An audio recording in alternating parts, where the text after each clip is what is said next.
Da palavra do Senhor, Lucas capítulo 19, versículos 9 e 10. E disse-lhe Jesus: hoje veio salvação a esta casa, pois também este é filho de Abraão, porque o Filho do Homem veio buscar e salvar o que se havia perdido. E ainda, meus amados irmãos, nós temos lido esses versículos em todas as nossas ministrações, por graça de Deus. Vamos ler também Tito capítulo 2, versículo 11. Tito 2 e 11. Porque a graça de Deus se ha manifestado, trazendo salvação a muitos homens. Que foi, irmão? Algum problema aí com a versão? Porque a graça de Deus se ha manifestado, trazendo salvação aos eleitos. Como que é, irmãos? Muito bem. Então a versão dos irmãos está correta, né? Então a graça de Deus se ha manifestado, trazendo salvação a todos os homens. Amém. Os irmãos podem se assentar, por gentileza. Meus amados irmãos, esta é, por graça de Deus, a minha última participação nesta escola bíblica. É a quarta, né, pastor Gideão? Quarta, né? Quarta. Muito bem. Então nós estamos felizes por tudo quanto Deus nos tem dado. Eu quero louvar a Deus pelo privilégio de estar aqui com os irmãos. Ainda hoje, se Deus permitir, estou retornando lá para o Rio de Janeiro, mais precisamente para Niterói, mas amanhã cedo já viajo para Canoas, no Rio Grande do Sul. Então eu conto com as orações dos irmãos.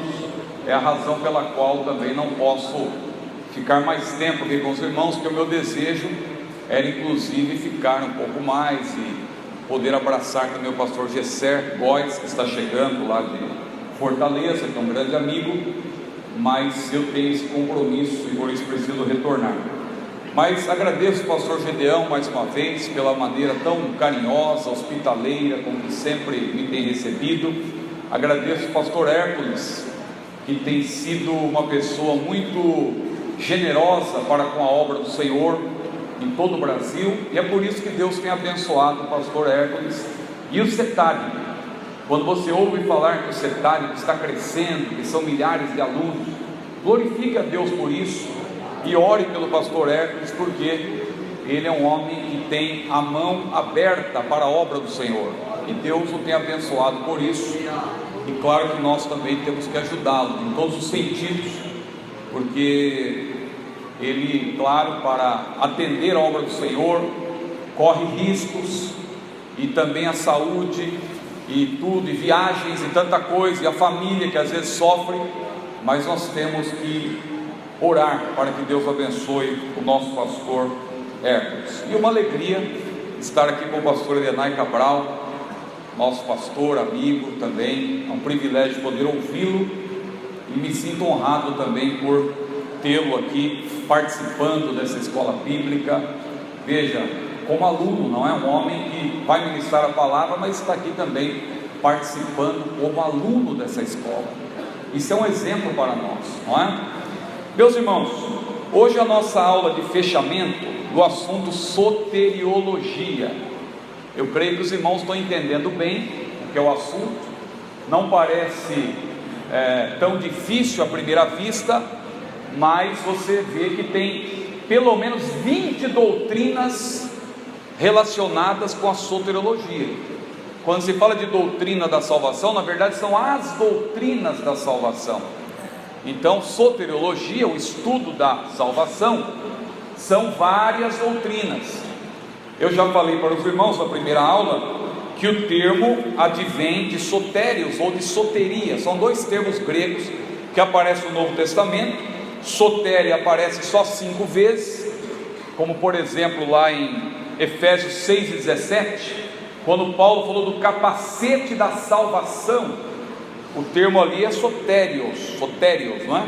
E soteria aparece mais vezes, 45 vezes. E a primeira vez no sentido de salvação foi justamente quando Jesus disse lá na casa de Zaqueu: hoje veio a salvação a esta casa. Lá em Tito, o versículo que eu fiquei até fazendo um gracejo com os irmãos, Tito 2:11, quando se fala de salvação, ali já é o termo sotérios, não é? A graça de Deus se é manifestado trazendo salvação, ou a salvação, porque não é qualquer salvação, é a salvação de Deus, definida, a grande salvação, como está lá em Hebreus: como escaparemos nós, se não atentarmos para esta tão grande salvação? Que maravilha, meus amados irmãos. Então, nós fomos discorrendo, não é? Falamos da soteriologia sob o ponto de vista objetivo, que eu disse que é o lado de Deus, a parte que Deus faz, e abordamos o lado subjetivo, que nós fizemos questão de dizer que não é porque chamamos de soteriologia que isso é a parte que cabe ao homem, porque o homem não tem participação alguma na salvação, o ser humano não tem participação nenhuma na geração, por assim dizer, da salvação. Ele tem participação no recebimento da salvação. Ele recebe a salvação pela fé, pelo arrependimento, ele recebe, mas não é que ele participa do processo para gerar a salvação. Então isso que deve ficar bem claro para nós. Depois nós falamos sobre a graça de Deus, eu vou voltar a falar hoje, se Deus assim permitir. Falamos também da expiação pelo sangue, mostrando que a expiação ela é geral, ela não é limitada, porque a expiação diz respeito ao pecado original. Quando a Bíblia diz que Jesus tirou, ou ele tira o pecado do mundo, como disse João Batista: eis o Cordeiro de Deus que tira o pecado do mundo, ali é um versículo alusivo à expiação. A expiação, ela não é limitada, ela é ilimitada, porque ela diz respeito ao pecado original, ou seja, a salvação está à disposição de todos, mas nem todos são salvos. Por quê? Nós explicamos, falando da próxima doutrina, que é qual doutrina? A doutrina da redenção, que nós não devemos confundir, claro, com a remissão. Há uma diferença aí, que às vezes pode gerar confusão, porque são verbos, não é? A redenção tem a ver com redimir e com remir. Redimir e remir, na língua portuguesa, hoje são praticamente sinônimos. Então você falar que a pessoa foi redimida ou remida pelo sangue de Jesus, você chega praticamente no mesmo resultado. Agora, quando se fala de remissão, o verbo na verdade é outro, é remitir, que tem a ver com perdão. Então, redenção é o que Deus faz por nós, é o que Jesus fez por nós, de uma vez por todas, nos comprando, Ele nos redimiu e etc. E a remissão é o nosso perdão. Claro que são coisas que estão intimamente ligadas, às vezes é fácil até tomar uma coisa pela outra. Aí nós falamos também sobre a propiciação, que tem a ver com o resultado da expiação e da redenção, que faz com que Deus, ao olhar para nós, Ele nos veja através do precioso sangue de Jesus, da obra que Jesus realizou. Então nós temos acesso a Deus, como aquela oração que o publicano, fez na parábola do fariseu e do publicano, que ele disse: tem misericórdia de mim. O termo ali no original aponta para quê? Para a propiciação. Tanto que na versão atualizada da Bíblia, a oração daquele homem é: se propício, ou seja, olha para mim, Senhor, mas não olha para mim segundo os meus pecados, mas segundo a graça que está sobre a minha vida, fazendo ali uma alusão, claro, porque esse termo de ser propício, propiciatório, está ligado ao que acontecia lá no Antigo Testamento, quando o sumo sacerdote, uma vez no ano, entrava no lugar santíssimo com sangue, e ele aspergia o sangue ali sobre a tampa da arca, que era chamada de propiciatório, e aí a nuvem da glória de Deus baixava, descia, e ali as pessoas eram perdoadas. Deus perdoava, Deus agia ali perdoando. Então isso é propiciação. Aí nós vamos adiante, falamos também sobre a fé para a salvação, que eu vou voltar a falar nela hoje, segundo a graça de Deus. Também o arrependimento, eu mostrei que fé e arrependimento estão intimamente ligados, estão casados. Há coisas que Deus juntou, ou Deus ajuntou, e nós não podemos separar. Fé e arrependimento é um caso, né, de casamento aí. O que Deus ajuntou não separe o homem. É claro que Jesus falou sobre o casamento quando ele disse isso, mas há coisas, fazendo uma aplicação, que Jesus casou: jejum e oração, louvor e adoração, louvor e cântico de louvor, fé e obras, arrependimento e fé, e assim por diante, tudo dentro de um contexto, mas são coisas que o Senhor casou. Falamos também da confissão e perdão, tópico 9, e vamos começar agora fazendo uma abordagem bem rápida, bem objetiva, porque é hoje que nós vamos falar também sobre a eleição e sobre a predestinação, que são as doutrinas que hoje em dia aí geram mais controvérsias e polêmica e discussão. Então eu quero dar um tempo maior para isso. Mas a regeneração espiritual está na página, por gentileza, pastor? 29. Como eu falei para os irmãos, aqui eu estou com o mesmo roteiro que os irmãos têm, mas a paginação não é a mesma, porque o meu tem mais alguns apontamentos aqui, que a gente vai fazer na medida, claro, que vai preparando a aula.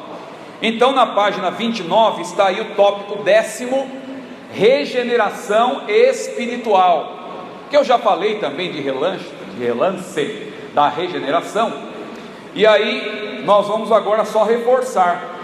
Veja o que está aí. O termo regeneração tem a ver com a nossa inclusão na família de Deus. Aí tem versículos para os irmãos lerem, estudarem sobre eles. Isso também é chamado de batismo do Espírito Santo. Não vá confundir com batismo ou com o Espírito Santo. É o batismo do. Por que é do? Porque é feito pelo Espírito Santo. O batismo no Espírito Santo não é feito pelo Espírito Santo. Veja como isso às vezes pode gerar alguma dúvida, alguma confusão. Mas quem é o batizador? Porque no batismo você tem o batizador, você tem o candidato ao batismo, fazendo até uma comparação com o batismo em águas, e você tem o elemento no qual o candidato será batizado, porque batismo significa mergulho. Então a pessoa vai ser mergulhada. No batismo em águas tem o batizador, que é o pastor que lá está fazendo o batismo, tem o candidato e tem a água em que a pessoa vai ser mergulhada nela. No caso do batismo com o Espírito Santo, Jesus é o batizador, o crente é o candidato a ser batizado, e as águas do Espírito, por assim dizer, porque a pessoa vai ser mergulhada nas águas do Espírito, é o elemento em que a pessoa vai ser batizada. Isso é o batismo no Espírito Santo. Agora, o batismo do Espírito Santo é o batismo que o Espírito Santo faz.